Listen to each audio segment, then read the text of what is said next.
प्रिय विद्यार्थियों, आज के इस वीडियो में हम आपको बताएंगे मैकेनिज्म ऑफ नेफ्रॉन अथवा मैकेनिज्म ऑफ यूरिन फॉर्मेशन, मूत्र निर्माण की क्रियाविधि या नेफ्रॉन की क्रियाविधि। इसके बारे में हम इस वीडियो में आपको बता देंगे। तो मूत्र निर्माण की क्रियाविधि ये निम्नलिखित चरणों में संपन्न होती है। हालांकि इसके बारे में मैंने आपको पहले भी बताया था, पहले के वीडियो में। नंबर एक,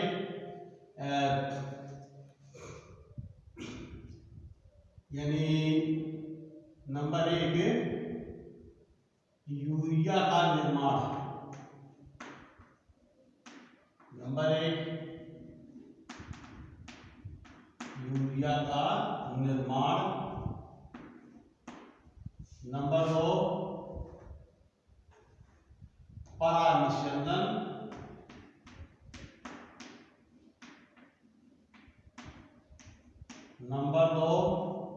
नंबर तीन, वर्णात्मक।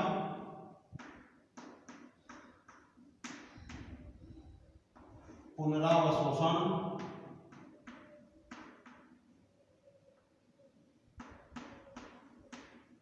वर्णात्मक पुनरावशोषण। और नंबर चार है नलिकीय श्रावण।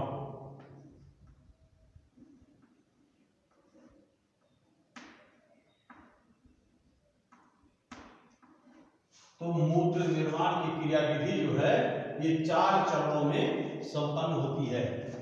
तो अब अगर पूछा जा रहा मूत्र निर्माण की क्रियाविधि समझाइए, तो 4 चरणों को आपको समझाना है। अगर पूछा जा रहा नेफ्रॉन की क्रियाविधि समझाइए, यानी एक नेफ्रॉन का नामांकित चित्र बनाते हुए नेफ्रॉन की क्रियाविधि समझाइए, तो ये चित्र आप बना देंगे और नेफ्रॉन की क्रियाविधि में आप केवल 3 पॉइंट ही लिखेंगे। यानी यूरिया का निर्माण ये नेफ्रॉन की क्रियाविधि में नहीं आता है, लेकिन मूत्र निर्माण की क्रियाविधि अगर पूछा जा रहा है तो 4 पॉइंट लिखेंगे। और अगर केवल नेफ्रॉन की क्रियाविधि पूछा जा रहा तो ये 3 पॉइंट, यानी दूसरा, तीसरा, चौथा, ये 3 पॉइंट आपको लिखना है। तो हम आपको मूत्र निर्माण की क्रियाविधि बता रहे हैं, बाकी टोटल वही आपको लिखना है, कोई अंतर इसमें नहीं करना है। तो हम आपको मूत्र निर्माण की क्रियाविधि हम आपको बता रहे हैं। तो इसके अगले वीडियो में मैंने आपको यूरिया का निर्माण, formation of urea by ornithine cycle, इसके बारे में मैंने आपको डिटेल में समझाया था। अब परानिस्यंदन भी हमने आप लोगों को बता दिया था इससे पहले वाले वीडियो में, परानिस्यंदन। लेकिन परानिस्यंदन के बारे में एक बार वापस हम आपको बता देना चाहते हैं। परानिस्यंदन किसे कहते हैं? अल्ट्राफिल्ट्रेशन।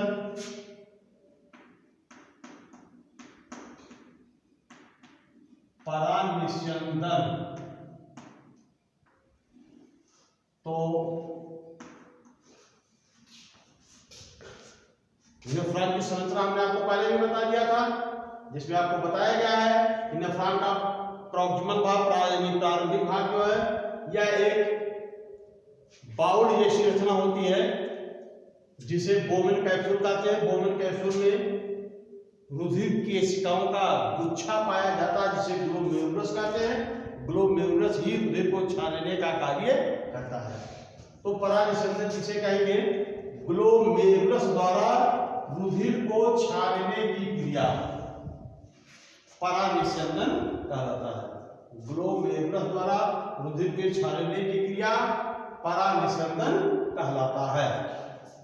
तो परानिस्यंदन होता क्या है? हमने आपको बताया था कि अभिवाही धमनिका और अपवाही धमनिका 2 होती हैं। तो अभिवाही धमनिकाएं जो है यूरिया युक्त रुधिर को ग्लोमेरुलस में लाती हैं और उस रुधिर में जितने भी अपशिष्ट पदार्थ हैं वो, और इसके साथ साथ कई लाभदायक पदार्थ भी, वो भी छन करके बोमेन कैप्सूल की गुहा में आ जाते हैं। यही क्रिया परानिस्यंदन कहलाता है। अब बाकी जो छना हुआ रुधिर है वो अपवाही धमनिकाओं द्वारा वापस बाहर लाया जाता है। तो लाया क्या जाता है कि अपवाही धमनिकाएं जो हैं, ये देखिए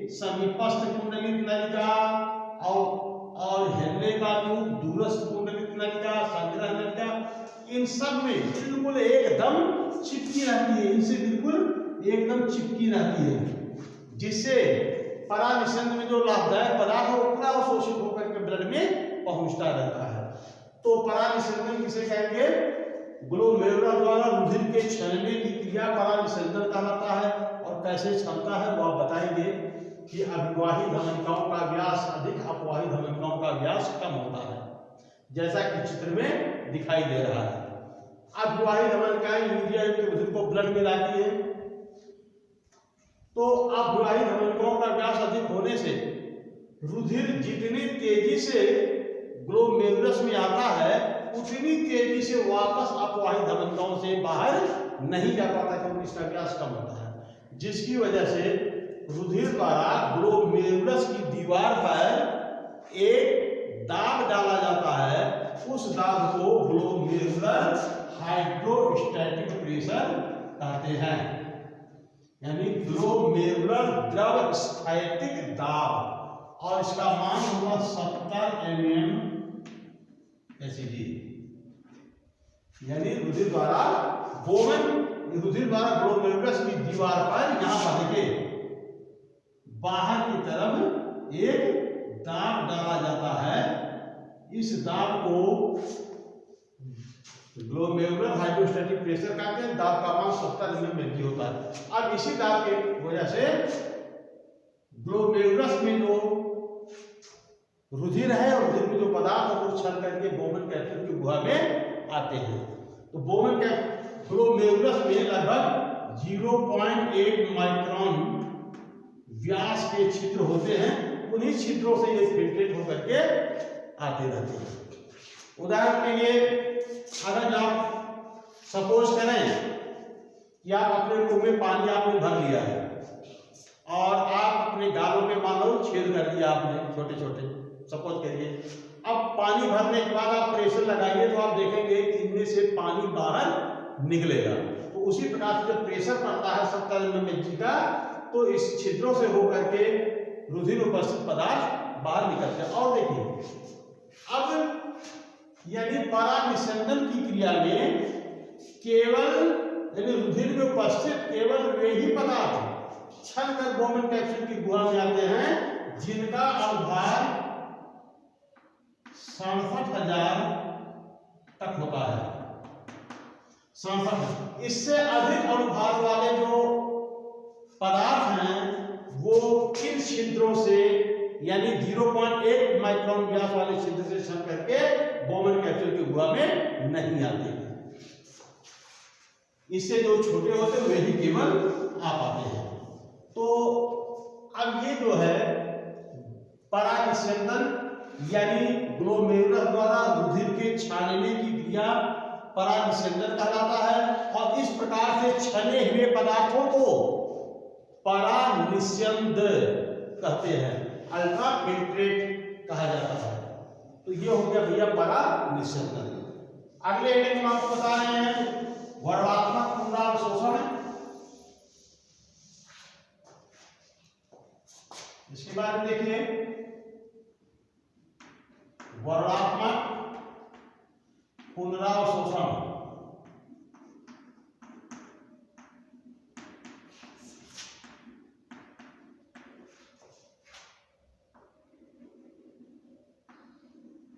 वर्णात्मक पुनरावशोषण किसे कहते हैं?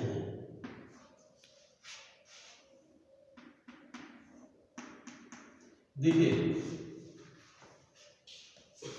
परानिषेध किसे कहेंगे? ग्लोमेरुलस द्वारा रुधिर से छना हुआ भाग जो बोमन कैप्सूल की गुहा में आ जाता है उसी को कहते हैं परानिषेध। तो परानिषेध में भैया यूरिया, यूरिकम, क्रिएटिनिन आदि हानिकारक पदार्थ के साथ साथ कई लाभदायक पदार्थ भी होते हैं, जैसे ग्लूकोज, अमीनो अम्ल, विटामिन सी, ग्लूकोज, अमीनो अम्ल, विटामिन सी, इसके अलावा fatty acid,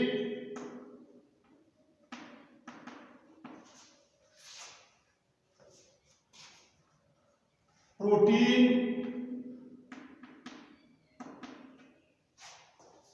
sodium ion, potassium ion, calcium ion, bicarbonate ion, ये सारे पदार्थ भी बोमेन कैप्सूल की गुहा में शोध करके आ जाते हैं। यानी कि परानिषद में यूरिया, यूरिकम, क्रिएटिनिन आदि पदार्थ, हानिकारक पदार्थों के अलावा जल, ग्लूकोज, अमीनो अम्ल, विटामिन सी, वसी अम्ल, प्रोटीन आदि लाभदायक पदार्थ भी छन करके परानिषद में आ जाते हैं। अब देखिए, लगभग 95 ब्लड में जितना जल होता है उसका लगभग 95% जल छन करके परानिषद में आ जाता है। तो ये सारे लाभदायक पदार्थ जो है ये नेफ्रॉन के विभिन्न भागों द्वारा, यानी समीपस्थ कुंडली नलिका, हृदय का लूप, दूरस्थ कुंडली नलिका, संग्रह नलिका आदि के द्वारा पुनः अवशोषित करके ब्लड में मिला दिए जाते हैं। यह क्रिया वर्णात्मक पुनरावशोषण कहलाता है। वापस देखिए, परानिषद में से लाभदायक पदार्थों का अवशोषित होकर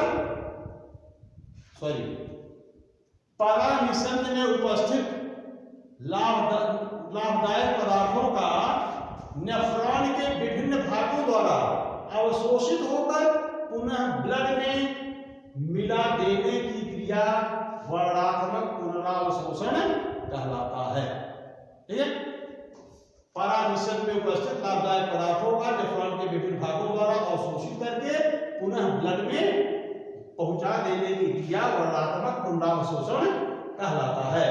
तो वर्णात्मक पुनरावशोषण में आप परिभाषा लिख देंगे, उसके आगे आप लिखेंगे कि परानिषद में यूरिया, यूरिकम, क्रिएटिनिन आदि पदार्थों, आदि हानिकारक पदार्थों के अलावा कई लाभदायक पदार्थ भी होते हैं, जैसे जल, ग्लूकोज, अमीनो अम्ल, विटामिन सी, वसी अम्ल, प्रोटीन आदि, और sodium ion, potassium ion, calcium ion, magnesium ion, bicarbonate ion, ये सारे परानिषद में आ जाते हैं। तो ये सारे लाभदायक पदार्थ ये नेफ्रॉन के विभिन्न भागों द्वारा अवशोषित हो करके पुनः ब्लड में मिला लिए जाते हैं। यह क्रिया वर्णात्मक पुनरावशोषण कहलाता है। वर्णात्मक पुनरावशोषण, फिर आगे लिखेंगे दूसरी लाइन से, वर्णात्मक पुनरावशोषण नेफ्रॉन के विभिन्न भागों द्वारा निम्नलिखित प्रकार से होता है। अब heading number A number heading लिखेंगे, समीपस्थ कुंडलित नलिका में पुनरावशोषण। समीपस्थ कुंडलित नलिका को पीसीटी कहा जाता है, पीसीटी यानी प्रॉक्सिमल कन्वॉल्यूटेड ट्यूब्यूल, और दूरस्थ कुंडलित नलिका को डीसीटी कहते हैं, डिस्टल कन्वॉल्यूटेड ट्यूब्यूल। तो अब यहां लिखेंगे हम रीएब्जॉर्प्शन ऑफ पीसीटी, यानी पीसीटी में पुनरावशोषण।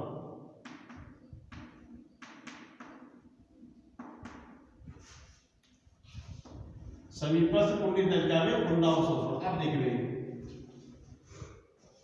ए नंबर हेडिंग है, नेफ्रॉन के समीपस्थ कुंडलित नलिका में सबसे ज्यादा पुनरावशोषण की क्रिया होती है। बहुत महत्वपूर्ण पॉइंट है। नेफ्रॉन के समीपस्थ कुंडलित नलिका में सबसे अधिक मात्रा में पुनरावशोषण की क्रिया होती है, यानी सबसे अधिक पदार्थों का पुनः अवशोषण जो है वो नेफ्रॉन के समीपस्थ कुंडलित नलिका में होता है। और ये जो है लगभग 65 से 80%, यानी परानिषद में जितने पदार्थ हैं उनमें जो अवशोषित होकर के जो ब्लड में जाते हैं उनका 65 से 80% भाग पदार्थों का पुनः अवशोषण समीपस्थ कुंडलित नलिका में होता है। अब देखिए क्या क्या, अब जैसे ग्लूकोज, अमीनो अम्ल, इन सब पदार्थों का पुनरावशोषण जो है ये सक्रिय परिवहन द्वारा होता है। ग्लूकोज, अमीनो अम्ल, वसीय अम्ल, इन सब का पुनरावशोषण सक्रिय परिवहन द्वारा होता है। इनके पुनरावशोषण में ऊर्जा की आवश्यकता होती है। सक्रिय पुनरावशोषण माने क्या होता है, यानी सक्रिय अवशोषण माने यानी वह अवशोषण जिसमें ऊर्जा का उपयोग होता है, और जिसमें ऊर्जा का उपयोग नहीं होता वो निष्क्रिय अवशोषण कहलाता है। तो ग्लूकोज, अमीनो अम्ल, वसीय अम्ल आदि पदार्थों के पुनरावशोषण में ऊर्जा की आवश्यकता होती है, यानी सक्रिय परिवहन द्वारा इनका पुनरावशोषण होता है। इसके अलावा देखिए जो धन आयन है, जैसे sodium ion, potassium ion, calcium ion आदि धन आयन जो हैं इनका भी पुनरावशोषण सक्रिय परिवहन द्वारा होता है, अर्थात इनके पुनरावशोषण में ऊर्जा की आवश्यकता होती है। जबकि जो ऋण आयन होते हैं, क्लोराइड आयन, फास्फेट आयन और सल्फेट आयन, बाइकार्बोनेट आयन आदि ऋण आयनों के पुनरावशोषण में ऊर्जा की आवश्यकता नहीं होती, अर्थात ऋण आयनों का पुनरावशोषण निष्क्रिय अवशोषण होता है। ठीक है। अब आप सपोज करो, मान लो ऐसे क्वेश्चन दे दिया जाए, chloride ion, sulphate ion, bicarbonate ion, calcium ion, निम्नलिखित में से किसका सक्रिय अवशोषण होता है, तो आप लिख देंगे कैल्शियम आयन का। यानी धन आयनों का अवशोषण सक्रिय अवशोषण होता है, ऋण आयनों का अवशोषण निष्क्रिय अवशोषण होता है। इसके अलावा जो प्रोटीन होती है, तो प्रोटीन का मतलब समीपस्थ कुंडलित नलिका की जो कोशिकाएं होती हैं, उन कोशिकाओं की कोशिका झिल्ली से प्रोटीन चिपक जाता है और वहीं से उस कोशिकाओं द्वारा इस प्रोटीन का पुनरावशोषण हो जाता है। अब देखिए जो प्रोटीन आता है, प्रोटीन में से लगभग 40% प्रोटीन का पुनरावशोषण हो जाता है। परागशय में जो प्रोटीन होता है उसका 40% प्रोटीन का पुनरावशोषण हो जाता है। तो ये हो गया भाई समीपस्थ कुंडलित नलिका में पुनरावशोषण। ठीक है। इसमें क्या लिखेंगे आप, सामान्य रूप में लिखेंगे सबसे यानी पीसीटी में सबसे अधिक मात्रा में पुनरावशोषण की क्रिया होती है। जितना भी परानिषेध है, अच्छा देखिए परानिषेध जितना भी होता है उसका 99% परानिषेध का पुनरावशोषण हो जाता है। लगभग 1% जो परानिषेध है केवल वही यूरिन फॉर्मेशन में भाग लेता है। महत्वपूर्ण पॉइंट है। सपोज करो कि 1 लीटर परानिषेध आ गया इसमें, यानी रुधिर में से छन करके 1 लीटर परानिषेध आ गया है बोमेन कैप्सूल में, तो इसमें से 990 मिलीलीटर पदार्थ जो है ये पुनः अवशोषित होकर के ब्लड में चले जाएंगे। केवल 10 मिलीलीटर पदार्थ ही यूरिन में परिवर्तित होगा, मूत्र में परिवर्तित होगा। तो पीसीटी में सबसे अधिक मात्रा में पुनरावशोषण क्रिया होती है। कुल पुनरावशोषण का लगभग 65 से 80% भाग पुनरावशोषण समीपस्थ कुंडलित नलिका में होता है। समीपस्थ कुंडलित नलिका में ग्लूकोज, विटामिन, अमीनो अम्ल, sodium ion, potassium ion, calcium ion, bicarbonate ion, phosphate ion आदि पदार्थों का पुनरावशोषण होता है। ग्लूकोज, अमीनो अम्ल, वसीय अम्ल आदि पदार्थों का पुनरावशोषण सक्रिय अवशोषण द्वारा होता है, अर्थात इनके अवशोषण में ऊर्जा की आवश्यकता होती है, यानी ऊर्जा के उपयोग से इनका पुनरावशोषण होता है। जबकि जो ऋण आयन होते हैं उनका निष्क्रिय पुनरावशोषण होता है, अर्थात इनके अवशोषण में ऊर्जा की आवश्यकता नहीं होती। अगले हेडिंग लिखेंगे, अच्छा जल का पुनरावशोषण यह निष्क्रिय परिवहन द्वारा होता है। अगले हेडिंग डालेंगे हेडले के लूप में पुनरावशोषण, 3 नंबर हेडिंग। हेनले के लूप में पुनरावशोषण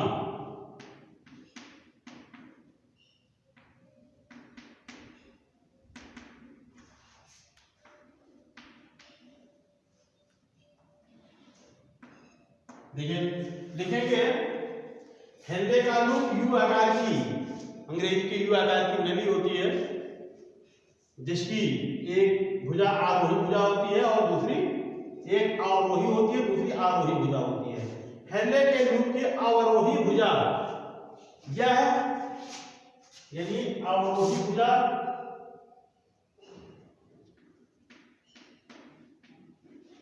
ये जल के लिए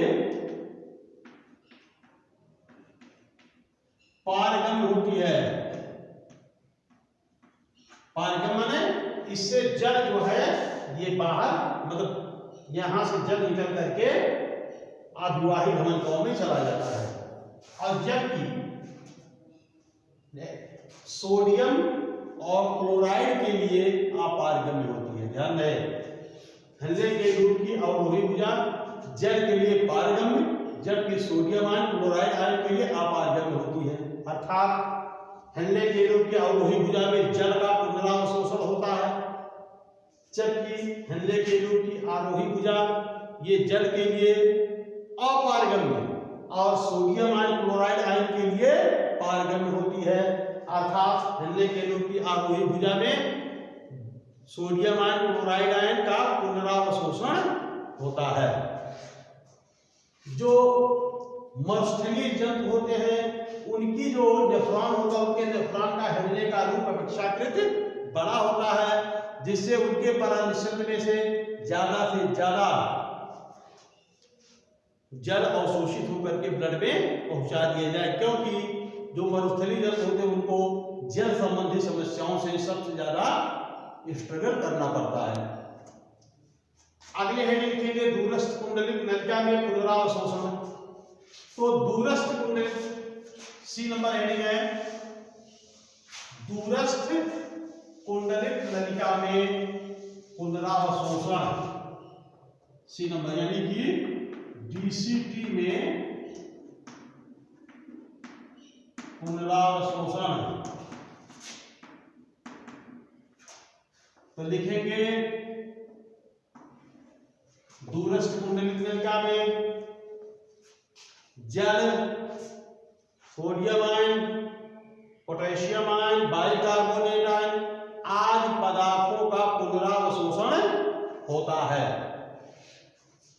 डीसीटी यह आकर के संग्रह नलिका में ओपन होता है। तो डीसीटी से जो भी बचा हुआ परानिषेध है, यानी कि परानिषेध से अंतिम यहाँ जल वगैरह अवशोषित होकर के ब्लड में चले जाते हैं। उसके बाद बाकी परानिषेध जो है वो आ जाता है संग्रह नलिका में। तो अगले हेडिंग लिखेंगे संग्रह नलिका में पुनरावशोषण। डी नंबर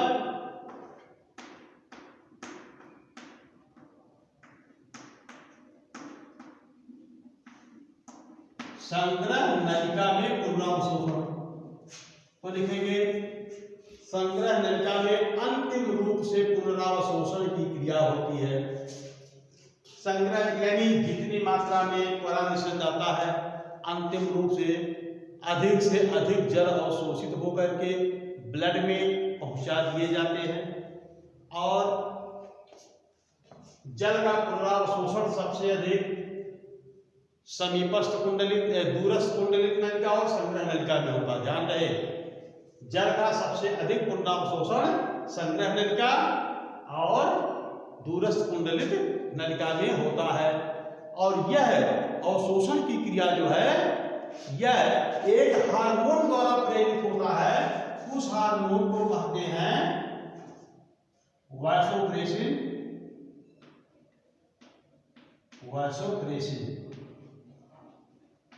या एडीएच,